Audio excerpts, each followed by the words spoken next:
y'all, howdy. Welcome to One for the Books. I'm Sandy Broadwell, and welcome to October, my favorite month of the year. And we are kicking off October with a fall book haul, also a puzzle. I have lived in Asheville as of this month for almost a year. At the end of October, it'll be officially a year.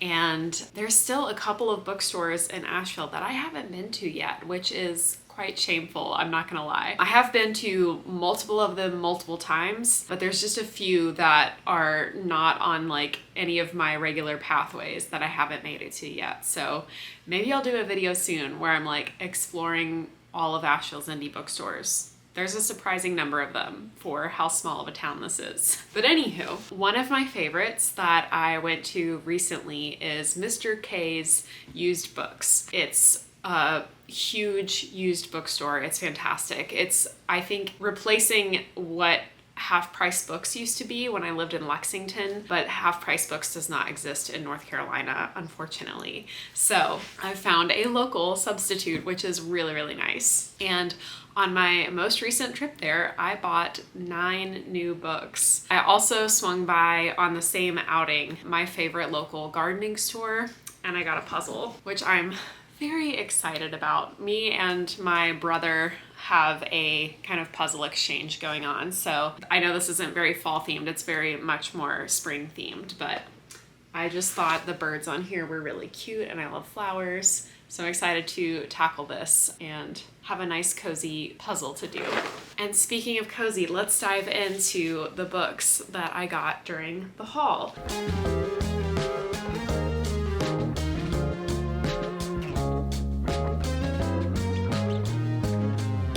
4 of the 9 books that I purchased I have already read, and I'm very excited to have them on my shelves to keep forever. So big win. Legends and Lattes is number 1, and for these 4 that I have already read and know that I love, I went ahead and stamped them. I have a really cute little stamp that my husband bought for me a couple of years ago, and then for Christmas this past year, my mom and dad also got me an embosser. So now I have like 2 stamps on every book that I keep, which I just love. It fills my heart with joy to like be filling out my home library and to have books to share with people when they come over. Legends and Lattes, if you don't know, is the story of Viv the orc who gives up her adventuring life and just wants to open a coffee shop. And the town that she is settling down in, no one has ever heard of coffee before. It's kind of a foreign thing. And so she has to like renovate this old building, turn it into a coffee shop, and then convince the townsfolk that coffee is a thing that is worth building community around. So it's a really, really lovely story. It was one of my favorite books the year that it came out a couple of years ago. And its sequel, Brigands and Bread Knives, is supposed to be coming out in November. Next up on the already read list, another one that was a favorite in my top 10 the year that I read it is Ring Shout by P. Djeli Clark. I adore this book. This is a very short horror novella. It is about a group of Black women in the 1940s. They are demon hunters, and there are demons who have infiltrated the KKK. Basically, demons feed on hate, and the KKK is the most hateful organization. So basically, if you want a fun romp about like sword-wielding Black women kicking ass and killing KKK members, this is the story for you. It like really ramps up to this like epic climax. I was amazed how much I cared about these characters and how unique they seemed in so short amount of pages. Just really, really stoked to finally have this on my shelves. I got to meet P. Djeli Clark when he was on book tour for his latest release, which was The Dead Cattail Assassins, and we actually got to have a really lovely conversation. I have a video about that if you're interested. But yes, Ring Shout is my favorite book of his that I have read so far, and I'm so stoked. Next on the books I have already read but now own, Dune. I think I might actually used to have had a copy of Dune a long, long time ago. I downsized all of my books at one point. I moved like 11 times since I graduated high school, and so I know at some point I was like, I'm a minimalist and I don't need physical books, and who is that girl? But anyway, I've never seen this cover of Dune before, but I really, really love it. It's not maybe my favorite cover of Dune I've ever seen. There's that really, really nice hardcover I always picture where it's just like the silhouette of Paul with like his glowing blue eyes and like the sun. That's probably my favorite cover, but this one was a really, really good deal and definitely my second favorite cover I've ever seen for this book. So very stoked to finally have Dune on my shelves. And as I've mentioned previously, I have read this multiple times, but I've never continued on with the sequels, and I do plan to be reading at least Dune Messiah in the upcoming year. And finally, on the list of books I've already read that I just hauled, The Will of the Many. I just read this last month, and holy moly. Its sequel is also coming out next month in November, and I cannot believe that I found this for $5. $5. A super nice hardcover. Like, what the heck? It said it was originally $29.99. This book is like, what, like a year old maybe? I cannot believe I found this. This is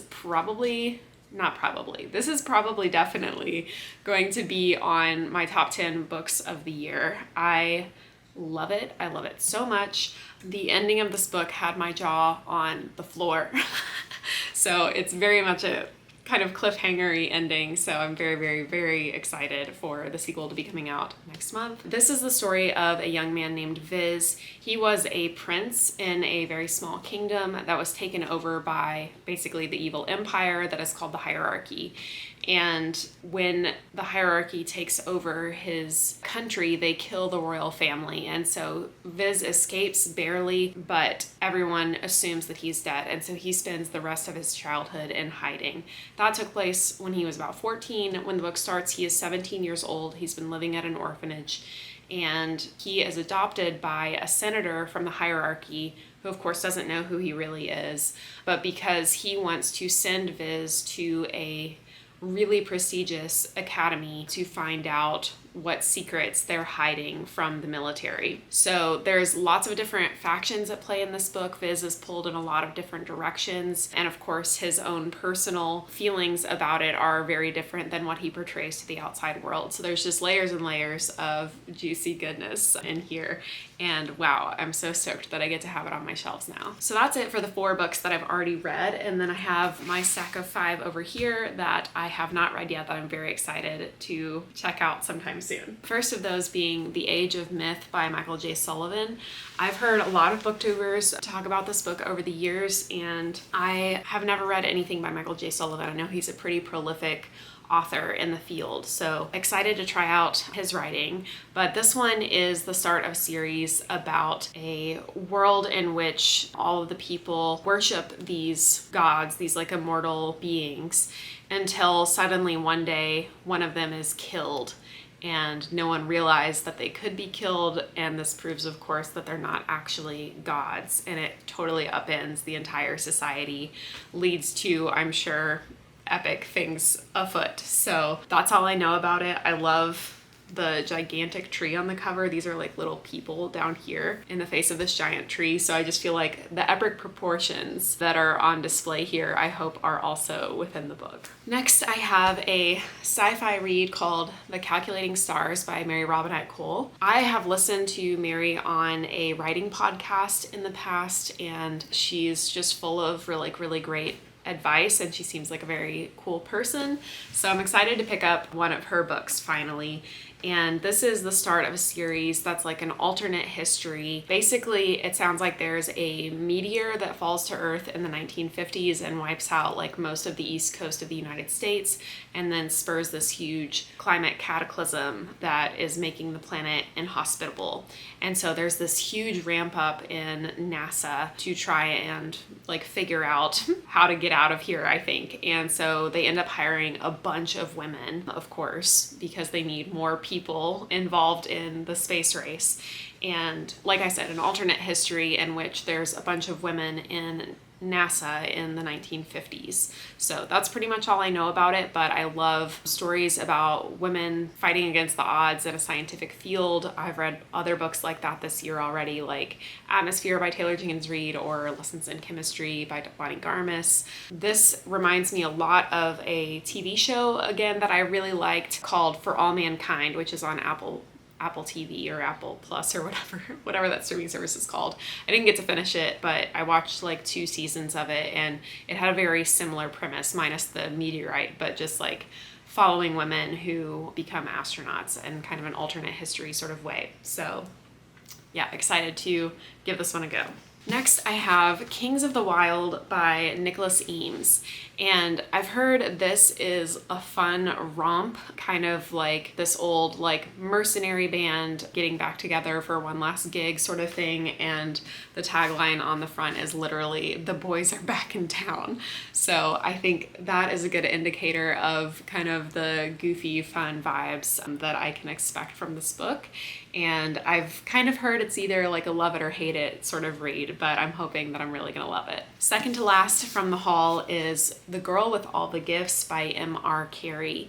And from what I know, this is a zombie book. And I think the girl on the cover is a zombie. I'm not sure if it's from her perspective or if it's just about her. That's really all I've heard about it, but I'm super intrigued by that. And also with is a word from the Buzzwordathon 2025 challenge that I had not been able to find anything to meet that challenge yet. So I will most likely be reading this before the end of the year so that I can fulfill the buzzword prompt of having a book with a "with" in the title. But if you've read this before, let me know your thoughts. I'd love to know what I'm getting into. And then finally, the most expensive book that I bought in the book haul, and also the chunkiest, I got The Stand by Stephen King. This, wow. I don't know what I'm getting into here. How many pages is it even? It's over 1,100 pages. But this is the Stephen King book that I was planning to read next year in 2026. I've heard from many a folk that for fantasy and sci-fi readers that this is often their favorite Stephen King novel. I have now read 3 other books by Stephen King. I've read his nonfiction book on writing. I've read Salem's Lot, which I really, really loved, and I read Pet Sematary earlier this year, which I have a whole vlog for about reading cat-themed books if you want to check that out. I think it's like a post-apocalyptic story. And that's kind of all I know. The cover art is a little goofy looking, but I'm excited just to see what Stephen King had going on back in the 80s when this was coming out. But this is the complete uncut edition. I don't know if that's a good or a bad thing. I don't know what the multiple editions are. If you are a Stephen King fan and you know about this, please let me know if I'm biting off more than I can chew. Is this like the extended version of Lord of the Rings and it's like completely unnecessary, or is this like the book as the author intended and like the additional content is better? I don't really know what I'm getting into here, but I'm very excited to have The Stand and to be able to check it out in the upcoming year. Let me know down in the comments below your thoughts if you've read any of these books, and if you've scored a really good book deal recently, let me know what that was as well. Thanks so much for hanging out and tuning in. As always, please be kind, read books, and hit the subscribe button below for more bookish content to come. I'll see you again soon.